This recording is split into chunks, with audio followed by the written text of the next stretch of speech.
This is deep dish, right? Yeah, well, let's get deep. So I'm going deep on both sides. Courtney, welcome back, kinda officially right. in a way. I was just about to say that too. Yeah, you've been here before. I have. You know, you was in the back. You in in a the different background. capacity. Campaign manager. Shout out to y'all. Woo! You and Khadijah, the team. Now, shout out to you. We appreciate all your help and assistance and support. Hey, look, I just offer a platform, and what people say, people say. You right. You right. We appreciate you for that, though. But now let's get into you though, and kind of Lord what you Jesus, got, and kind of let's what you got going on. Okay. First, let's just start off like a little intro. Like, Okay. who is Courtney? How did you get into law? I know you come from East Nashville. Out east. Out east. Yeah. East Nasty, The real East the Nashville, East yeah. B ball and all of that. Out. And so let's talk about, let's go to these humble beginnings. Let's go to these humble beginnings. And how did and I can put my papers down for yeah, that put one. your papers down for that Tell one. you So who I am. what is a young Courtney out east in East Nashville? What does that look like? I should have made you send me these questions. That's funny. Okay. The young Courtney out east. Oh my goodness, Jerome, you probably wouldn't believe it. I was a lot, I was the average from the hood. I'm definitely from the hood. Now, and I used to be embarrassed about that. However, it's only when I started embracing it, when I figured out just how dope it is. Because, it's nothing better than that street smarts coupled with that book smarts, right? Exactly. So Courtney is... I was in high school. I was the president of the student class. I was in honors. I did all that stuff, I went What high school? Stratford? Maybe? Stratford High School. Oh, for sure, Stratford. Okay. Listen, home of the Spartans all day. 04. Yeah, right here. So we went. I was from Stratford. I went to Stratford. Then I went to MTSU for undergrad. Okay. Went in Blue Raider. Blue. Yes, I am. Listen. We are Blue Raiders. You a Blue Raider? I'm a Blue Raider. Shout out. Yeah, we don't get enough love. We don't. We could talk. We could have a whole. Yeah, we don't get enough love because people really don't understand that experience there because it's so big. Right. The black experience was so big there because it was a lot of us. Right. We were like a little family. People be asking like, "Well, how did you do?" And I'm like, I almost didn't remember anything else except. Right. It was so many of it. We had so much fun. So, Blue Raider, went to MTSU, got a bachelor's of science in political science. From there, I took off about 6 months. And I was trying to figure out what I was going to do or whatever. And I started working for Joy Kimbrough. Attorney here is one of my mentors. Love JK to death. So, started working for her. And from there, I went to Nashville School of Law, found out about NSL. And then I graduated in 2012. Now, after that, I've always been community oriented, right? So that's me. So I came straight back out. I started, I think I was the commencement speaker for the Stratford High 2014 class. Okay. And then I started doing their mock trial. I was their mock trial coach. I was able to coach them really good. And we won awards at the mock trial competition, even though I don't feel like it's set up for the people in public school who are... let's see, not privileged, right? It's not set up. But the dedication, and again, that hood sense with that book sense, it goes hard. So we would win the competitions, and we would win award placing things, and the students would. And so then from there, what did I do? I was a community partner of the year with Metro Nashville Public Schools for my work with Stratford. Then that kind of led me just doing a lot of community activist things. I call myself a pro-activist. Okay. And so because I really feel like the steps prior to you getting charged or the steps immediately after you got charged, not waiting until your court date, those are the most important things that we need to be cultivating. So I am the NAACP Legal Redress Chair. I'm on the executive, maybe I'm legal committee for National Action Network, chair of that. I chair the Quality and Justice Committee for the Tennessee Association of Criminal Defense Lawyers. I'm looking down because I'm trying to remember and I forget something. Equity Alliance? I'm not a part of Equity Alliance, but I'm the chair for the DEI Committee of the Davidson County Democratic Party. Okay. Black Nashville Assembly. I'm on their fundraising team. So just everything. She's just on everything. A lot of things. And then the last thing, it was one more. Oh yeah, community outreach with Napier Luby Bar Association. Well, look, I'm gonna go ahead and give you a whole bouquet of flowers for putting in that work. Thank you. I'm taking on, but like, being from East Nashville, being from out east, like that trajectory that ain't common, right? Ooh. That's not a common lane and path that many folks make it to. Don't I know? So That's the unfortunate part. yeah, that's unfortunate. So I'm curious, like how, because I know around you it was a lot of stuff going on, even if it wasn't directly, it might have been indirectly with friends, peers, everything around. How did you stay grounded, and what and who kept you grounded and kept you focused on the things that you feel like you wanted to do? Those are some really good questions. So I was very much your typical. I love 3-6 Mafia. I love Bone Thugs and Harmony. Turn. So I was very much a regular. You from the South? You like trap? Yeah. I love trap music. I'm from out east. I'm turned. I like my then boyfriend, who's my husband. He had speakers in my trunk. So I'm very much one of those. I'm that person, and I love it. I enjoy my culture and everything about it. And so, but what kind of kept me focused was I just always have been, I was the one at Stratford arguing. That's all I did was argue. So I'm arguing. Ask people in my class right now, what was Courtney doing back then? Arguing. And I was just arguing. I get to arguing and just out of control, but I was always smart. Yeah. So I always would get done with my, my work was easy. That's nothing, you know what I mean? And they didn't, intentionally, in my opinion, did not challenge us much. Right. So a lot of the things I had to learn afterwards, right? And so that's why I think strengthened my resolve and why I go so hard for my community, because I can see very vividly where the public school system failed us, and how it directly correlates to now, when we're the most vulnerable and disproportionately affected in the criminal justice system, and you intentionally didn't teach us anything, or maybe you didn't intentionally do it, but let's say that was something that people of color very much should have been strengthened and empowered to know, especially when we're affected by it so much. So I started to see the deficiencies when I came out, and especially, just throughout my experience when I was coaching mock trial, when I'm representing all these different people, and then I'm seeing the common denominator. I'm like, we weren't educated on certain things. We weren't taught to how to be proactive. We are coming from this where we are the underdog, right? We are the people who were enslaved. And so a lot of things we have to get on the back end. So I think this is one of those things. Now is the time we have to educate, and I think that's kind of how I grounded myself. Yeah. So did you always see yourself being an attorney? Like is that was your first, like, I want to be a lawyer? Or when did I know you hear that all the time too. That wasn't me. So what did the young Courtney think? Because I thought I was going to the NBA. That's what I thought. So what did you think? What was your plans and goals? So I thought I was gonna be a pediatrician. Wow. Okay. Yeah, I was like probably my freshman year in high school. I thought I was gonna be a pediatrician, and because my grandpa on my dad's side is a pediatrician, and he was super well known at Baylor in Texas, and so I was like, okay, I'll be a pediatrician. You know what I mean? And then I went to the doctor one day for something, and I was like, it's cold. Right. I don't like the smell. Right. And I literally dropped that thought process, and I don't know how it I think I just was arguing so much. And I was thinking to myself, and I always take up, I'm always taking up for somebody. If somebody's, the underdog, I'm always rooting for the underdog. That's always me. Right. I always root for the underdog. Why? I coached from Stratford mock trial, right? Because the underdog will surprise you. As you know, while I was here earlier, we were the underdog. So the underdog will surprise you because people sleep on you. But in that sleeping is where you attack, right?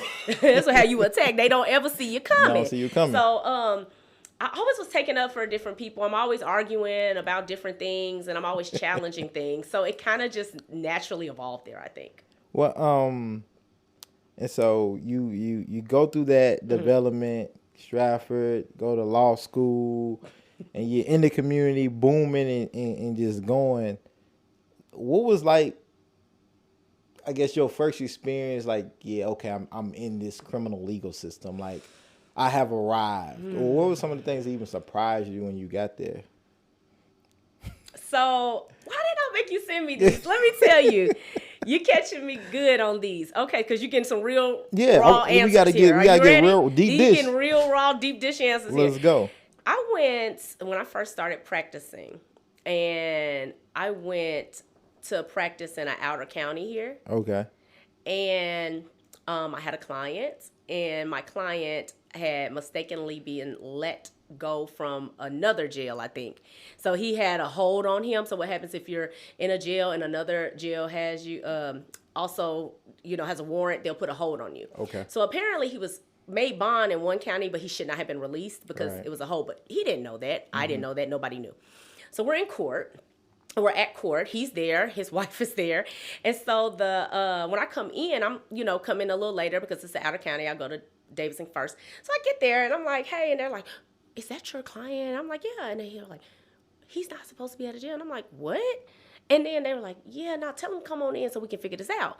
I'm not understanding what's going on. So I go get him. I'm like, hey, they're talking about let's figure something out. They don't know why you're let out or whatever, but let's come inside. They want to figure it out. Shh, my client took off running so fast. Boy, I was like, oh, okay. So me and his wife standing there like this. Okay. So, I mean, it is what it is. So he just took off running. He's gone and nobody could catch him. He wasn't small either. He got down. So the officers running out or the sheriffs, they run out, trying to get him.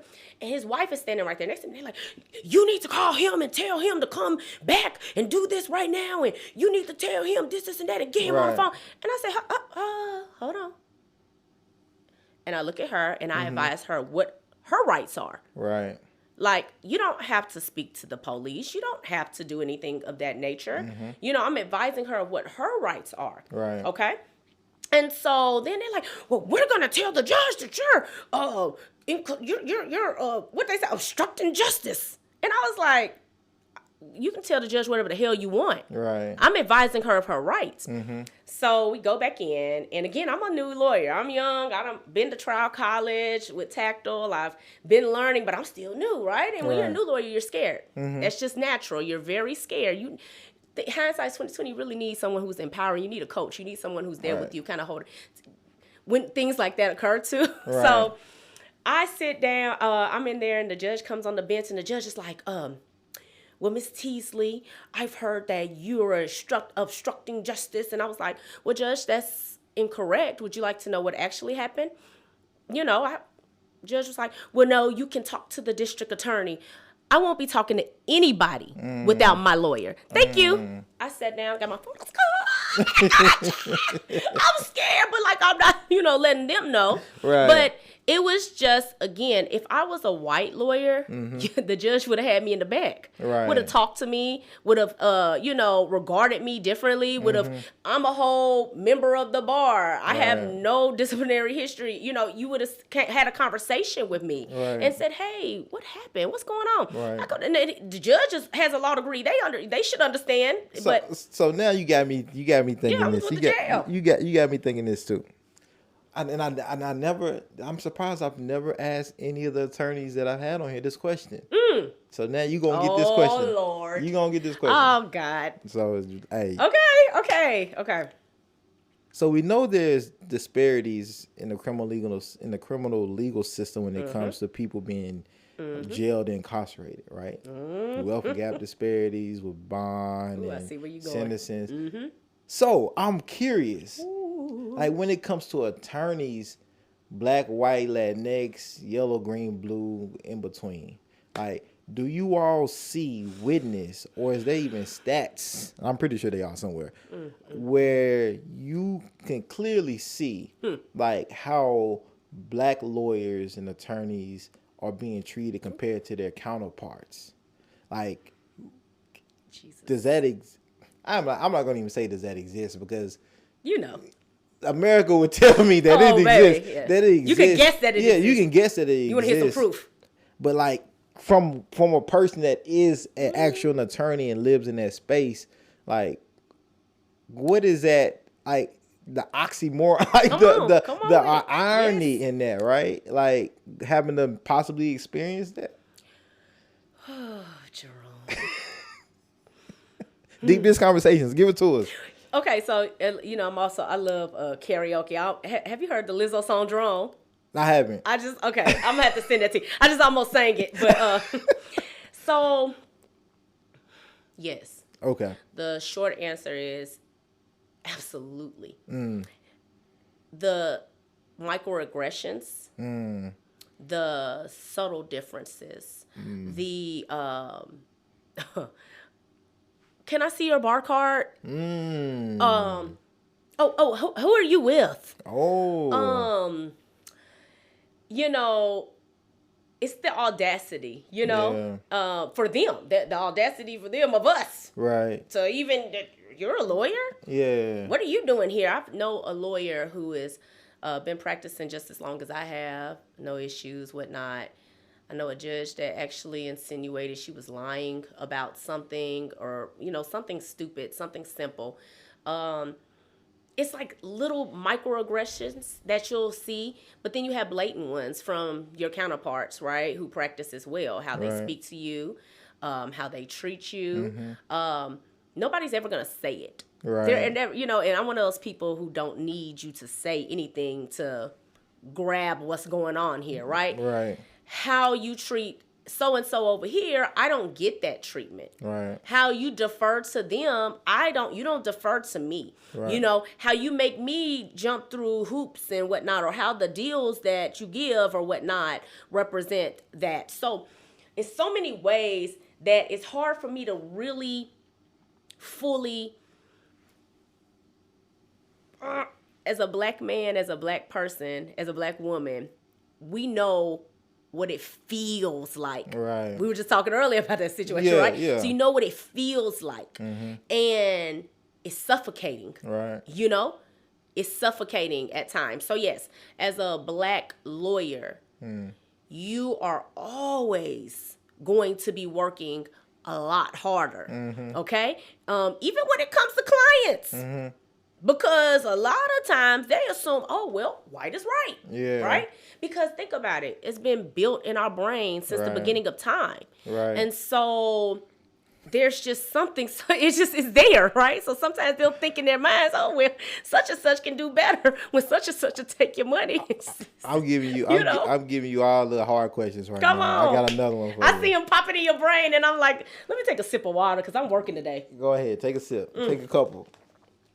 Move your mic a little closer too. A little bit closer. We cool. want to hear you. All right. Oh God. What is the environment like when you have a black attorney and a black police officer? Ooh. What are those conversations, or what is that energy like? Because on some level, this is good. On some level, you all both understand, like this system perpetuates harm, or you should on some level. And I think people may ignore it, but you might ignore it, neglect it, choose to not acknowledge it, but Yeah. I ain't gonna even say no should. No, you know. And so, what happens in that situation? What occurs in those type of like just black conversations where y'all both know, this is a system that, that we're choosing to participate in on different sides in a different way. Yes. And now we have to meet at some point in time because I might be defending somebody that you may have arrested, and now we just talking and we both know, come on now. What are those? What is that feeling like especially when you may have an officer that is like really just want to perpetuate more harm and then just possibly That's extreme. I was about to go with it. Yes. For a black person that may have committed some type of offense. So you're gonna get two separate interactions sometimes. Okay. So you're gonna have somebody who does know. Okay. And who gets it, meaning. I was listening to a therapist, Dr. Burnett Ziegler, in a book that she has, Nobody Knows the Trouble I've Seen. And she was talking about how people just want, some people, when you're talking to a therapist, you want somebody that gets it. Right. So if you're talking about microaggressions and different things that happen, you want to just be able to say, and you can just look and be like, now right? And because we've lived this same life in some sense, right? Of being black and being undervalued, cast aside, whatever. So, in this scenario, when you have one that gets it, is perfect. Right? Because they understand the role. I've had one, it's a job. Like, we're not saying don't arrest anybody. We're not saying don't do your job. We're saying be fair. Okay? We're saying be fair. We're saying don't look at this person and try to trump up the charges. If you know it's just a simple possession, why are you charging with possession with intent to resell? Right. And then writing down in the thing that, they admitted they sold when they haven't said anything, because good, and you're only doing it because there's no, back then it was no audio and video for Metro. Metro was the only county that didn't have things of that nature, right? So everything was, I smell marijuana, this and that, you know what I mean? And so for the officers that actually would just do their job, and again, sometimes you'll find things. Somebody may have somebody has something, and you will give them an arrest, and you do, all right, this is what happened. I'm in court. He's a good kid. Yeah, he just kind of got caught in a bad way, whatever. I'm not pressed. We're not trying to hang this man. And when you get to court, the district attorney has that kind of power, but it does matter what the officer says. It does matter what the officer thinks. They do take that into account. So that experience is a good experience when I have an officer that cares, right? When an officer that gets it, that is from that location, that knows why a person does what they do, and do not judge them, or do not kind of try to trump it up to go get accolades later, or go, because they get MMPD coins. They get coins. You make a lot of arrests and you get some drugs or whatnot, and it's like, get a coin from the chief. Good job. Keep doing good, arresting people. So someone who's not out for that. Now, on the other side, you have the people, just like you have the people that don't get it, that look just like us, right? Right. And it's always so much more hurtful when they look like us and don't get it. And it's like, they want to be accepted by over here, whatever their motivation is. They want this person. I've known people of color to go harder on people of color so their white counterparts can accept them, or can be like, oh yes, you don't want me to let Jethro on you because he goes harder than I do. Right. What? Yeah. Who is that? Is that master slave? What's going on? Trauma. It is trauma. It is. So that is two different. It's the differences. So it's very hard. But I'm the same regardless. If you are, there are good white cops. There are bad white cops. There are good black cops. There are bad black cops. So there are good other color, people of color, whatever color, and there are also bad ones. And so it just hurts a little bit more when you have a person of color who just doesn't get it. So we on police.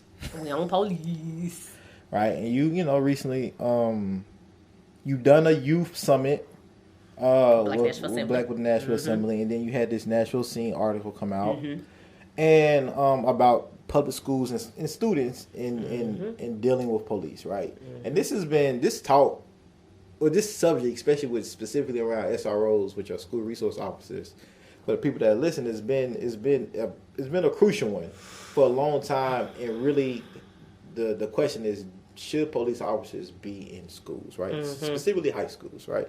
Should they be in high schools?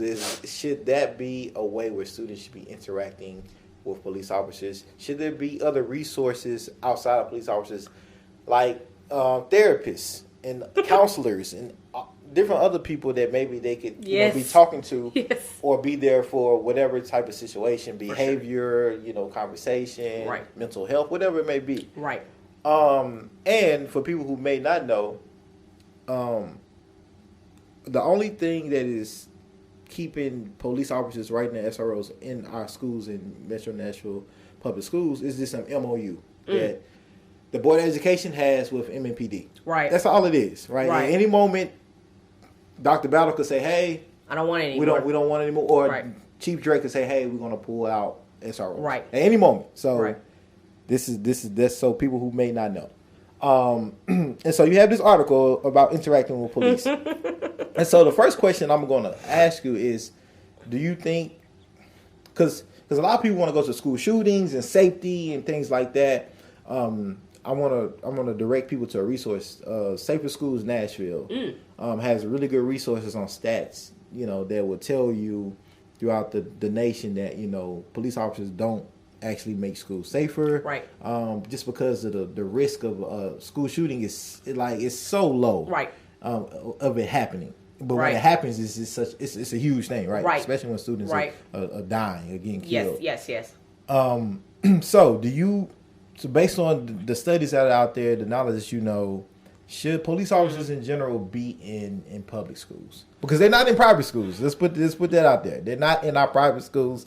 They're only in our public schools. So just to put out there. What does that say to you? That is crazy, right? Okay, so should they be in schools? I think that money could be spent elsewhere. Okay.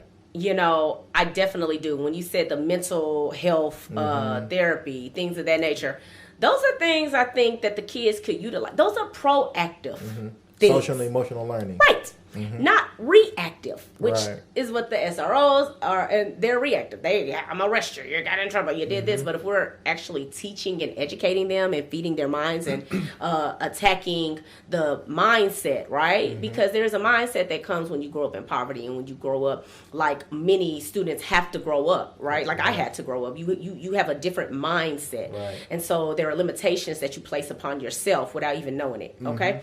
And so I understand there will be fights, right? I understand that there are things that students should not do.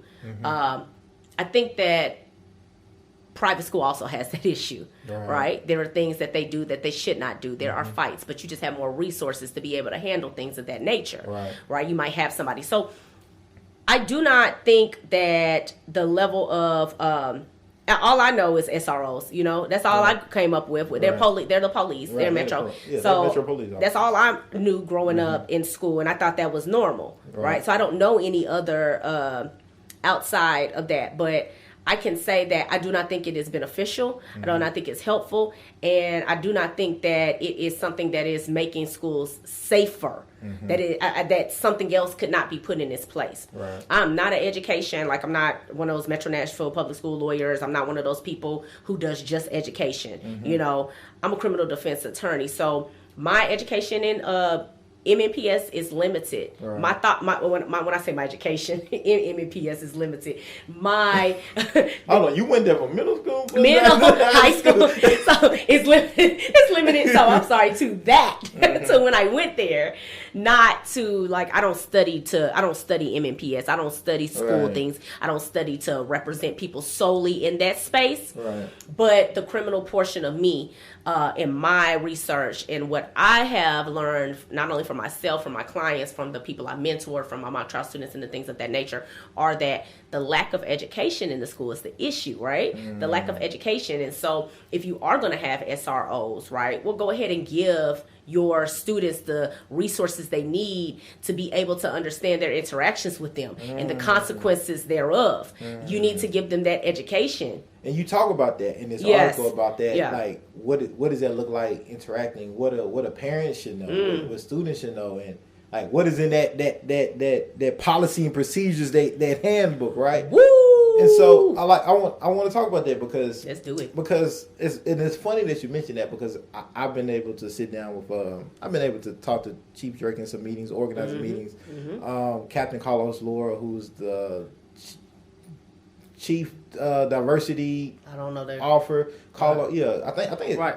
Yeah, because is he over there with MNPD? Yeah. Okay. So, but he's the Carlos Laura. I'm sorry, Carlos, man. I know I should know your title, but he's the chief. No, he's the chief diversity officer. Yeah. He's the first Latinx person to ever be in that position. Right. I want to say that maybe we had a hearing in front of the Metro Human Relations Commission, and maybe they sent him. Yeah, it's probably he's also the person that's going to usually probably be speaking at like COB meetings and stuff like that. Yeah, I've definitely seen him. Yeah, and so I had a one-on-one with him and talking to him about SROs, and it's funny, like not only of like maybe the non-education of like what students interaction is, but also a lot of times the leaderships in the school are misusing SROs as well, and not understanding that they're not there for disciplinary things. Ooh, Lord Jesus. Right? And but if you have a principal or assistant principal or principals, I know these schools now every grade has a principal. This is wild. Yeah, it is.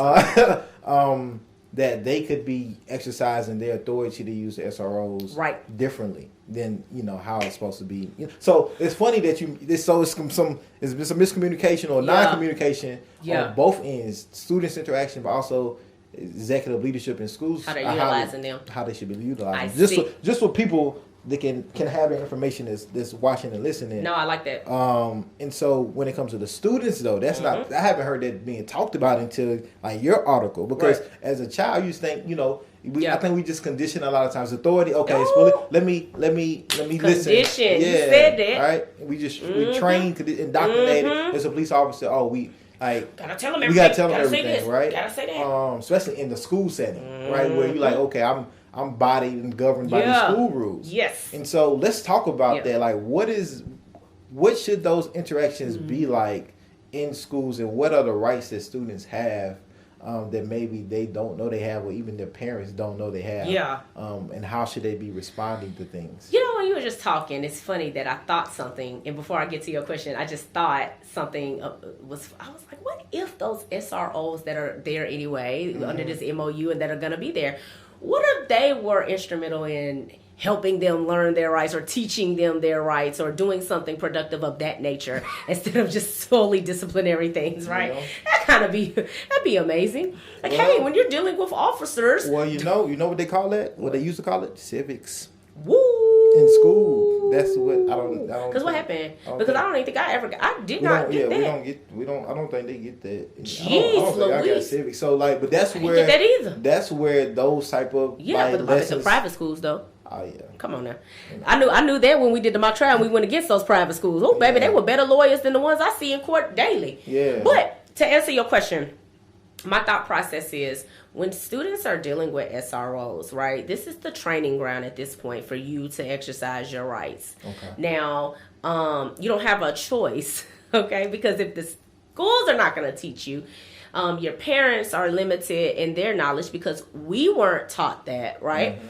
So that's why and we'll get to the resource. That's why I try to come up with a resource to assist the parents in understanding, because students initially will get in trouble and you're more scared of your parent than you are that teacher, right?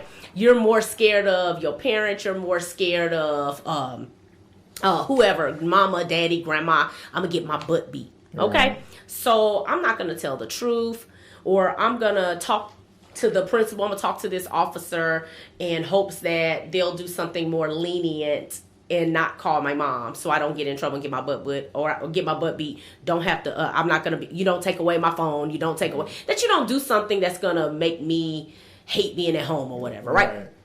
And that then gets into them speaking, and there's a parallel to adults too, because a lot of times we talk too much when we get pulled over, when we're in front of cops, because we're praying that they'll do something lenient. They almost never do anything lenient, okay? Right. So just get your ticket, go ahead and deal with this officer, and go ahead and get on down. Right. So my thought process to the students is, when you are having these interactions with the officers, the first thing needs to be, okay, what did I do? You thinking about what you did, right? Mm-hmm. And if you did something, anything that may have some kind of consequences, right? I, in my opinion, do think you should ask for a lawyer. Okay? You cannot, and it does say that under the students' rights with the Metro Nashville Public Schools Handbook, and she cited that in the Nashville scene, that you're supposed to have school staff or administrator present when police are called, and have a parent or guardian notified when they are questioned during a police investigation, with the exception of those situations that involve child abuse or neglect, meaning by that parent, right, or something of that nature. So if the handbook gives the students the right to have someone there present, right? However, there is no law that keeps officers from speaking to police. Officers from speaking to children. Right. There's no law that keeps officers from speaking to children. I have parents that go crazy about that, right? What are they supposed to call me? They're supposed to do this and that. No, officers do not. Not the SRO in them. No. It was that teacher under the handbook that should have called you. And I wonder too, when you talk about having somebody present, are they assuming that the teacher is that person present? I have no idea. Because it leaves it open, right? School staff or an administrator, I guess so. It could be a teacher that could be present when the police are called. So when they're called. So it could be the same teacher that called the SRO, then they're present. But hold on, but then the extra part is and have a parent or guardian notified when they are questioned. So the moment that you start talking to the police, the parents should be called.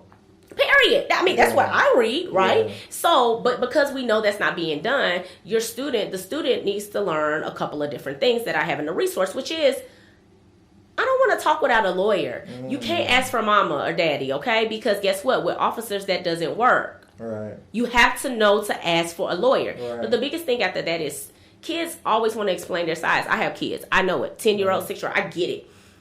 However, the biggest thing you can teach your child is just to be quiet. Right.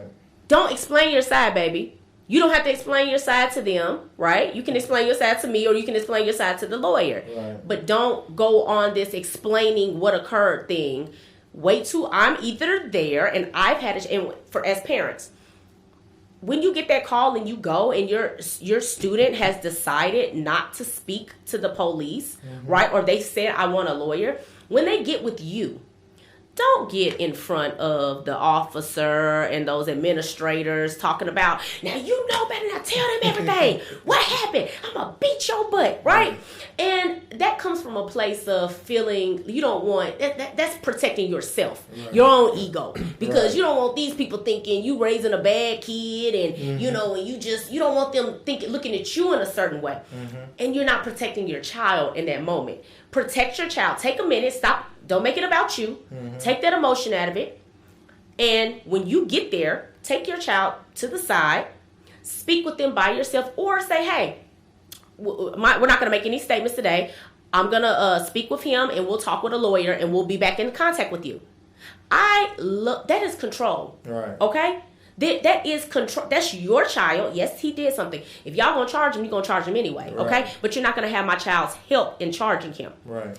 I will speak with him. I will speak with a lawyer, and then I will get back to you. People hesitate with things like that. They feel like they have to. It's because the police. It's because everybody makes it seem like you need to do it ASAP. Right. Talk to me. Don't be difficult. Oh, right. Like, don't do it. Don't do it. No. Right. I am going to speak with a lawyer first, officer. Okay?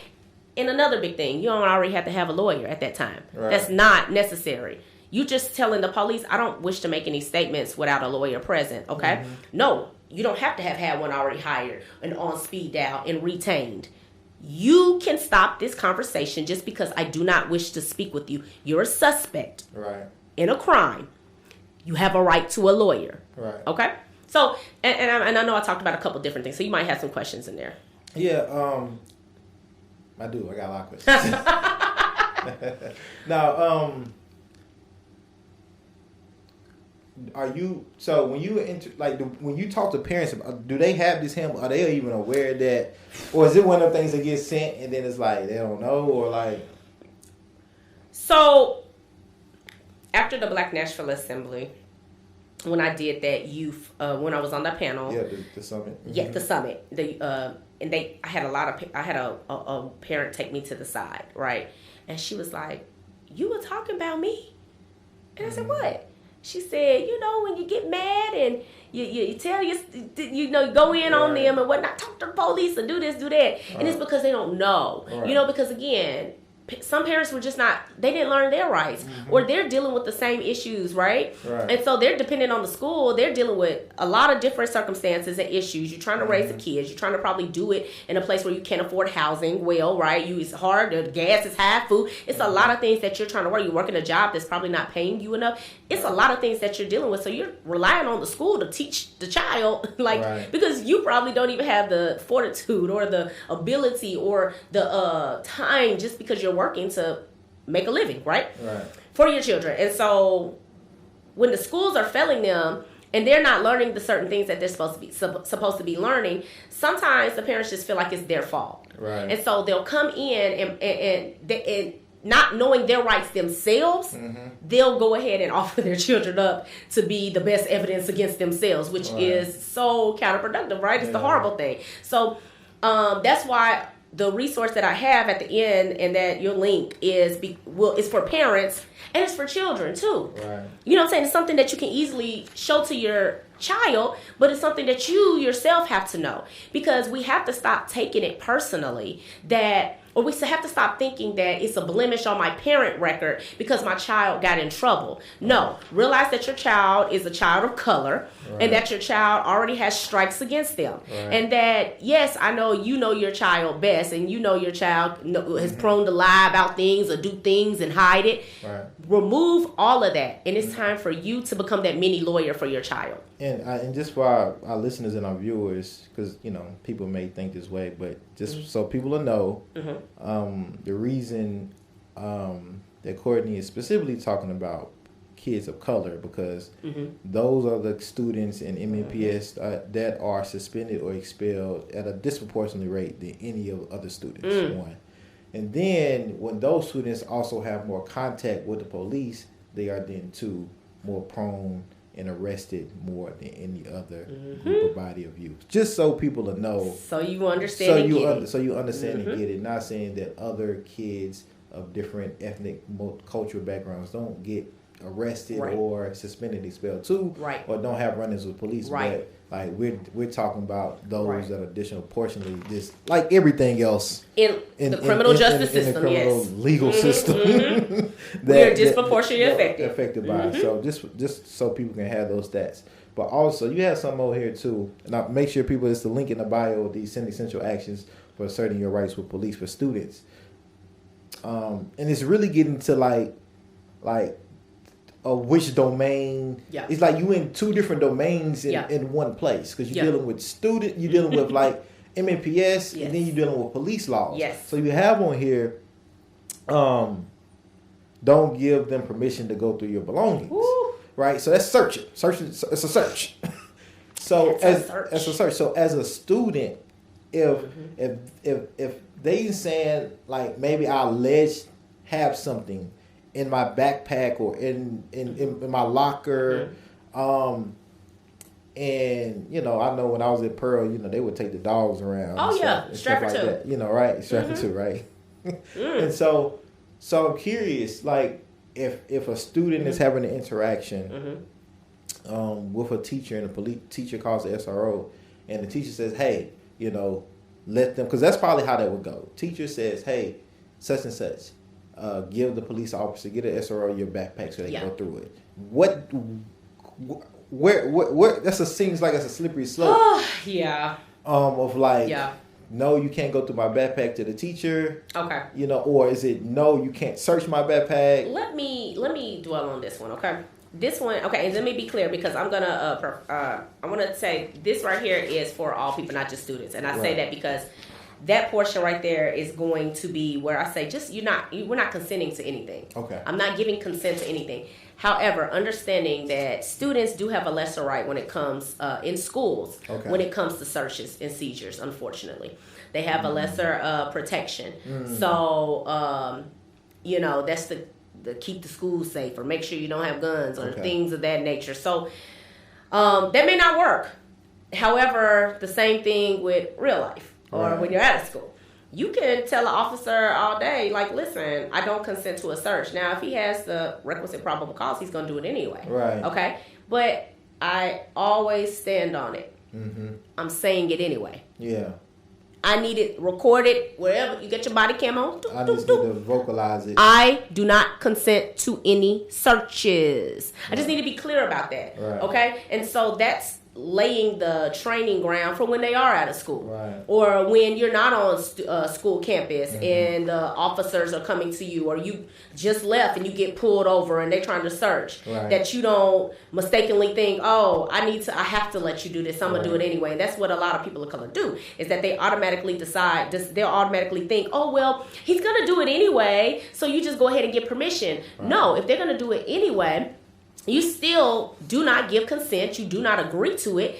That is how your lawyer has that fighting potential, right? You do the work on the front end. You say no, and then your lawyer takes the ball, runs it on home, and says, oh, I can see that my client did not ever give you consent to do that, and you didn't have any probable cause. And then that's when your case is looking better in court. I want to pivot over to the teachers a little bit. Come on. And what kind of responsibility do they have in also knowing the students' rights before calling, or even when they do call the SRO, and making sure the SRO is not infringing on a student's rights? Because that's why I say responsibility, because you can know something and not voice it or let it carry on. Yeah.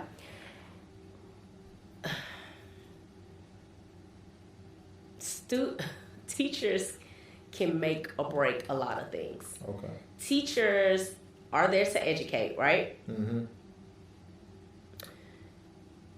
And then it's going to be depending on how they educate is depending on their experiences, right? So if you have a teacher that's savvy in what their rights are, right, has maybe a legal background, knows things of that nature, right, they're more prone to educate you on things of that nature, or when they see it, they're prone to speak up because they recognize the harm that is and can, is being done and whatnot. So, but if you have someone who believes that, they're just all bad kids and they need to be punished, and they probably did something wrong anyway, you just need to talk to the I think I posted the National Scene article on my Facebook page, and there's a whole lot of debate on it, and you just need to comply, just do what the officer says, it won't be an issue if you comply, you just do it, and it's like that's all you see. Well, we've seen in real life when people of color, specifically Black men, comply, you can still die. And that's why it's a slippery slope. Because I can do everything right and still lose my life. Because you're looked at as less than to begin with. Right. And that's the problem. When you're dealing with that thought process, that implicit bias, that unconscious bias, that racial bias that is deep-seated inside. So that's the type of things that we deal with, and that's the things that nobody wants to talk about. Right. Nobody wants to address those things. I have recently posted, and I do feel like this, that one of the biggest threats to people of color is trash lawyers. And I feel like that because guess what? What better way than for someone to royally F you, then that be your protection. That's your legal protection. That's somebody who's supposed to be there for you. As a lawyer. Come on. What responsibility do you have when you see that happening? Oh, baby. To a client, and you see like that lawyer is not doing enough. Because I know, y'all have a code of conduct that you all must operate on being barred. Yeah. So how are those interactions, or how can those interactions play out if you see a lawyer royally effing over a client and not representing him or her in the best ability that they can? Oh yeah. What do you do? Or what can you do? What do I do, or what do you think? What do you think I should? What should other lawyers do? Both.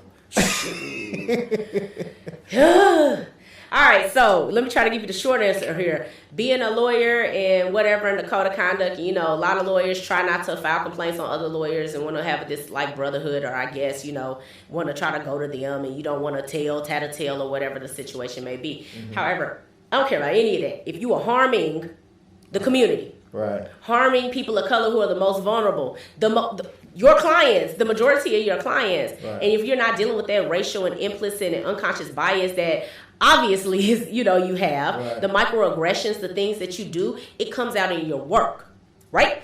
And so what I do, in my opinion, and this makes you, I'm uniquely qualified because not only am I from the hood, I'm a public student, I am also the person who receives all the complaints, right? From the different social justice organizations that I'm in. I see the complaints of the community in addition to all the complaints from the clients and the different things. So I address it, right? I'll send a message. I've seen it, dealing with it right now, okay? And so I send a message like, hey, what's going on? Why is this occurring? A, B, C, D, F, G. You haven't, they feel they're not being heard, blah, blah, blah. Try to have that conversation. If they're receptive, cool, no big deal. Lawyers have egos, a lot of them, right? Big ones. Even if they, aren't the best, they have egos. And so they'll come and, they want to rear back up and it's a big deal. Then it's like, okay, let's go to the next step then. There's we can deal with this through organizations. There's the Black National Assembly, there's the NAACP, there's National Action Network, there's all these different places that on your behalf can file complaints, that can go in on your behalf. I want to say, for instance, I'm going to tell you about Free Hearts. Free Hearts is an organization here. I know you're very familiar. Yes, Don, and then Jacola is a part of that, and Keita Haynes is. Yes, a lot of people I really like and respect, but Jacola in particular went to Stratford with me. Amazing activist. Throwing in that Stratford. Hey, listen, we're a special breed, baby.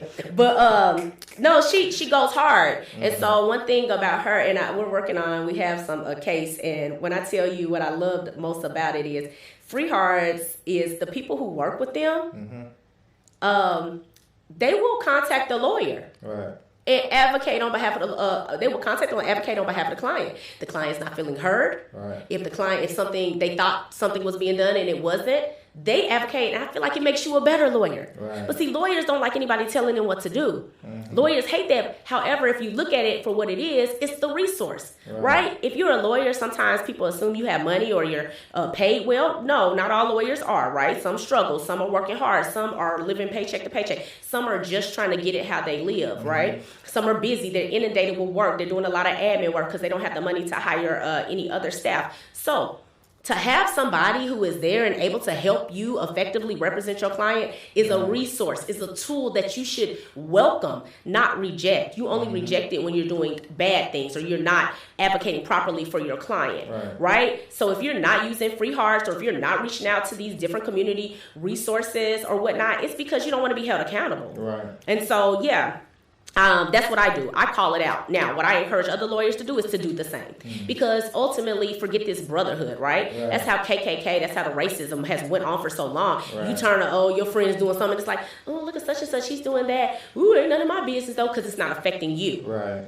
However, if we take the blinders off and say, listen, what affects one affects all. I'm calling it all out. Friend, that's not okay what you did. Right. That's not okay what you did. Yeah. Do better. Yeah. You know who you're hurting? Right. You're hurting this person, and guess what? Because but that requires you can receive something more from me because I'm from the same place you are. Right. Imagine if someone is doing something that's harmful to their client and there's someone who's like them, someone who looks like them, who they respect, who says to them, "No, that's not okay, bro. Yeah. That's not okay how you did that. You're going to receive it differently. You're going to get your shit together and you're going to do better." And that's like that's what solidarity is too, right? Allyship, solidarity. Like you got to be able to lay yourself on the line for those that are most affected and harmed and neglected in the society. And a lot of people, you know what I'm saying, they're not willing to show that type of level of allyship. But that's neither here nor there. but that's what you're talking about when you say call it out. It's like, hey, like, but that's why also if you have those relationships built, you can have those uncomfortable conversations, and then you really see like kind of like you think somebody's your friend, but maybe y'all don't have the same type of ideology or same type of perspective or thought on certain things socially. And that's important, I feel. Obviously I agree, but on certain things, like you should know kind of where people stand in certain situations, so you know how to respond or not respond when you are with that individual or persons. Come on. And so I think that's what you're talking about. Can I piggyback on that just a little bit? One little big thing is being from the South and down here where we are, and also being a part of the disproportionately affected community of people, and actually being from the hood. Right, that's a fact. Some people do not speak our language. Right. Okay? You do not speak our language, meaning the language that we're speaking right now, I'm sure this is one that you can understand, right? Anybody, the King's English. However, if we were out and just chilling, having drinks or something, we speak a different language and we understand each other. And that's just like any community does, culture. Right? Period. It's culture. It's culture. However, we've been taught, and it's been brainwashing us that that's ignorant, or you do this, that's not proper. Yeah. You don't do that, and then that transfers, right? When you're talking to your clients and you're dealing with them, if they're trying to speak to you, there's a language barrier from the jump, right? There's a language barrier because you already think I'm dumb, you think I'm stupid because I speak a different language than you, and that's not true. So you don't even try to speak to me. You don't even try to help me understand what my case is. You don't try to. You just assume that you know best. You're not actually helping me aid in my defense. You're not arming me with the tools. You're not giving me anything, and that is the very big fear of clients when they're trying to hire a lawyer. Right. Who understands me? Are they going to fight for me? Are they going to leave me out to dry? Are they going to sell me out? Are they cool with the district attorney, or whatever the situation may be? Yeah. That's the fear. So the thought process in that is make an honest effort to actually speak with your client, and don't speak above them. Right. Don't talk at them. Help them understand the process, right? So yeah, I could go for days on that. And that culture thing is a big thing too. Like just culture competence, right? Like that, I feel like you have to have if you're a judge, attorney, because everybody's coming in from a different background with a different articulating themselves in different ways. And if you already have a closed mind of how people should or shouldn't be talking, like that could definitely affect. You may not be able to be, partial. Come on. You know. You can't. Yeah, you can't. How can you be impartial if you already start off as somebody? As soon as they start talking, you assume they're ignorant because they don't speak the same language that you speak. And I, it's hard for me to believe that any judge, anybody can be impartial. Like it's just like in this, it's just hard. It's hard to believe that you can set aside every single bias that you have. You're right, and like rightfully so, or wrongfully so. But like it's hard for it's hard for me to it's hard for me to believe that. You know what I'm saying? It's really hard for me to believe that. But I wanna close out with this because I know you're in the space now where you said you're pivoting. Yeah. Right. You're pivoting into some different things. It feels good. And so what does that mean, and what does that look like for you still, contributing to community in your own way, especially in this criminal legal system where, many of us are just, not as formed as we should be. Yeah. Many of us even may be informed but still have that kind of survival. I just need to make it home. I'm not trying to. I wouldn't even speed, but forget it. Just give me the ticket, and I don't want to potentially die. Yeah, you know. So how's all that working to what you got going next? It. And what you gonna be down here in these streets? And what I'm doing in these streets, listen. I'm smiling because it feels amazing. Like I feel like I'm operating in my zone of genius. Like it's specifically, uniquely for me in my experiences, my lived experiences. Right. So I have rebranded Teasley Law, and the mission is disrupt, dismantle, demand. So we're disrupting systems of oppression. We are dismantling systems of oppression, and then we are demanding that those systems of oppression change, right? So I'm focusing right now on the first part, which is disrupt. Okay. And so the disrupt is the educating the community piece, right? To educating my community on not only their rights, on how to aid in their own defense, how to properly utilize your lawyer, things that, you just are not automatically taught, right? How to actually participate in your defense, because something people will not believe, and no, people won't believe that sometimes people are forced to represent themselves. I never advocate for a person to represent themselves, even if you don't think the lawyer is a good lawyer. That's why you need to be educated and know exactly what your case is about, and the things that you want done so you can properly utilize your lawyer, just in case you do get a trash lawyer, right? It does happen. And by the way, when I say trash lawyer, I'm definitely not speaking about the public defender's office, okay? Because they have multiple resources. That court-appointed attorneys, which are private attorneys who just take court appointments from the state, get. And I mean, that could be a whole... I could go all day on that. They don't have those same resources. So go check out the episode with Martisha Johnson. She breaks it all down about the lack of resources that she actually has to work with compared to the DA's office. Yes. And kind of like what the police gives her and have access compared, it's the whole thing. So I saw that, and then I actually saw that, and so I did not see the whole thing, but I do know the public defender's office probably has less resources than the district attorney's office. But what I'm talking about is the second lawyers, the court-appointed lawyers that you most often have when the public defender's office has to conflict off the case. Right. They have even less resources yeah. than the PD's office. Right. So imagine that. Imagine if you have that kind of case. Yeah. So the thing that I'm trying to do is build that up. We're disrupting that, right? So you can aid in your own defense, so you can assist in that. And then we also want to provide training to lawyers. We also want to do some empowerment with lawyers so that way they're willing to go in and be disruptors, that they're willing to go in and press the limit, that they're not willing to just accept the status quo, that they're not willing just to say, oh, this is how it's always done here, and don't file a motion, don't do anything at the lowest level, General Sessions Court, right? Start there, build that case, educate your client. And so that's the disrupt piece that I'm on. And so I have to come back to you on my dismantle and the demand piece, because they are all so separate, but they all work together. Well, like, one, again, whole bouquet of flowers to you, because we just need more people that are educated and, professionally in our criminal legal system that know these things, right? Yes, because everybody don't have a lawyer in their family, or no one. And that's the sad part. And I think many people don't know one until they need one. Right? And it's like, damn. Who do I call? Somebody got a lawyer. Right, exactly. Go to Black People Making Moves, do a little search, and you're looking for somebody to represent you because you got questions, right? Exactly. But I say, get acquainted with one before you actually need one. Preach that. But I'm sorry. Another part of my disrupt is, and I was supposed to say that another part of the disrupt portion is I do have a free resource, and so the free resource is what Jerome was talking about, the 10 essential actions. Hold it up to the camera so people can see it. Yep. Can they see that? Yeah, they can see it. So yes, this is a download to your phone or download to your device. It's the 10 essential actions for asserting your rights with police. And we just go through 10 simple things. This is for parents and for students alike. And then there I hit some untruths.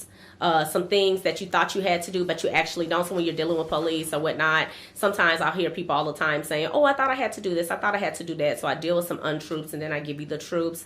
And so I'll be doing a little bit more of these. I also do a Monday Night Rights. Okay. Now at 9 p.m. every Monday, where I just do a question and answer live discussion. Yeah, that's on IG, right? Well, it's on Instagram at C. Teasley Law Firm. Okay. At C. Teasley Law Firm. So you can go there, and if you can send me a message, you might want to talk about it, right? And she does answer all the questions that come through. And very laid back, very informal. And this is also can be found, and I know, Jerome, you'll drop the link, but www.cteasleylaw.com, and you can just hit free resources, and it's right there. Yep, and it's free consultation on Mondays. If you got something coming up, you got to come talk about it. Go ahead. Send me a message. Hurry up. Take over the chat. Take it over. Yeah, you better. Look. Make that about you. Make that whole session about you. Excuse me. So I have access. Now I can't get into the specifics of your case in front of people, but if you want to know about the law and you want to know about certain things, I can't get that. Now that's good. I'm sending all my. Hey, look. So I got this. I got this. So Monday on Tuesday morning at 9. This is what I'm looking like. So that's dope. That's a smart way. That's what I'm telling you. That's a smart way. But like also you can just when you sign up for this, you're gonna be in my email list, and I'm gonna be sending out a lot of resources, and so I'll be doing a lot more things for you to have at your fingertips. To aid in your knowledge. And I keep saying, join the movement. This is the movement. Like, no, seriously, Jerome, like our generation, like this is all about, if you didn't learn it in school, like when we were young, okay, cool, you can get education for free and different things. It's time for you to invest in your knowledge, invest in yourself, listen and learn these different things, because our freedom literally depends on it. Yeah, most of us are learning through experience, unfortunately, right? Unfortunately. Through interactions or what we see or what we know, directly and indirectly. So we just need to be informed before we get to the point where we need to be informed. Proactivism. Right. And I think I know I read this in your article about how it's cheaper to go ahead and spend the money for 30 minutes or an hour consultation with a lawyer than trying to pay for a defense attorney in a trial or something like that. So that hit when I read that. When I read that, I'm like, come on now. And I mean it, because I do the charges. So I'm saying, like, if the police want to talk to you, instead of going in to speak with them, call yourself a lawyer real quick to say, hey, I need a Right. consultation. You know what I mean? Pay that fee, because guess what? If you go in there and talk to them by yourself, you accidentally incriminate yourself, or you Right. say anything that, you know, and you may be thinking, oh, well, guess what? I didn't do anything wrong, so I have Right. nothing to hide. It's not about that. Right. Central Park 5. What about the young man that just went with him? That's not just one thing that happened in time that never happens. Right. It happens so often Right. than not, because these detectives are trained. Right. They know how to cross-examine you. Come on now. And if you can't afford a lawyer, hey, you start a GoFundMe for everything else. Woo. Start a GoFundMe. Like, Listen. I support that. That's something. I'm like, oh, you actively seeking, like, let me go Police find out. trying to Right, put me in exactly. jail. Like, I Come would, on now. like, yeah, that's somebody gonna do that too. Right? Look, we're gonna go fund me for my lawyers. Please, yeah, like, this is what happened. The lawyer I got court appointed is trash. I need to. Yeah. Hey, Needs Courtney, help here. this has been amazing. This has been great, Jerome. Thank you so much. I'm glad I got you out your box and got you throw some hot questions to you. But I want to leave you with the last word, and just anything that you want community to know. And then of course, if you want to just restate like any Right. contact information, how people can reach you, that'd be great too. Thank you so much for having me, Jerome. I really appreciate this, and I think the work you're doing is so important and amazing. So keep doing that. Let me give you your flowers. I appreciate it. I'll take them. So, y'all, the time is now. We have to invest in ourselves, right? We have to make this important, educating ourselves. We have to make it important. So I'm trying to create these opportunities for you, and I'm trying to create more proactive things for you, so that way we can actually, my goal is to empower the community, to educate the community, to effectively assert their rights. It's not hard, right? I left that off. I was a professor at Tennessee State University. I taught American legal systems and constitutional criminal law, and also intro to corrections. And so I don't mind teaching, you know, and at this point, it is imperative for our people to learn these proactive strategies. We can't keep having these same interactions with the police, doing the same thing over and over and over, and expecting a different result. Because what is that? Insanity. Right? So we're going to do better, and we're going to, take an active interest in educating ourselves and our children. And we'll see as we go forward that actually makes all the difference in the world. So thank you so much for having me. Thank you, Courtney. Look forward to you coming back and dropping gems as things as they do occur in our community. So thank you. Keep doing the work. Thank you. And y'all go check out this go get this resource. The link will be in the notes, so you can just click and download it straight to your phone. And Courtney, keep doing your thing, and Thank whatever you so much, we can do, I can do. I got you. I appreciate you, bro. Thank you. No problem.